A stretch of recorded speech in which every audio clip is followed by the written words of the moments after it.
শারদীয় দুর্গোৎসব উপলক্ষে ফরিদপুরে হতদরিদ্র সনাতন ধর্মাবলম্বীদের মাঝে শারদীয় উপহার হিসাবে শাড়ি বিতরণ করা হয়েছে।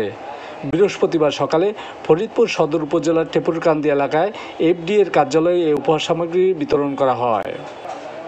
বেসরকারি উন্নয়ন সংস্থা ফরিদপুর ডেভেলপমেন্ট এজেন্সি এফডিএর নিজস্ব অর্থায়নে শাড়ি বিতরণ অনুষ্ঠানে প্রধান অতিথি হিসাবে উপস্থিত ছিলেন ফরিদপুরের অতিরিক্ত জেলা প্রশাসক শিক্ষা ও আইসিটি সুস্মিতা সাহা।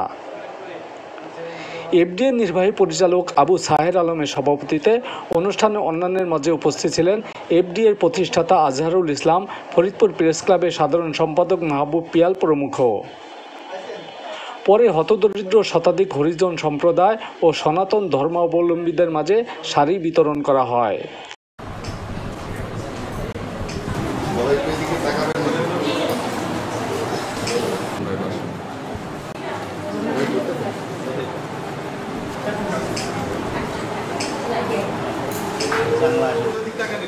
Jangan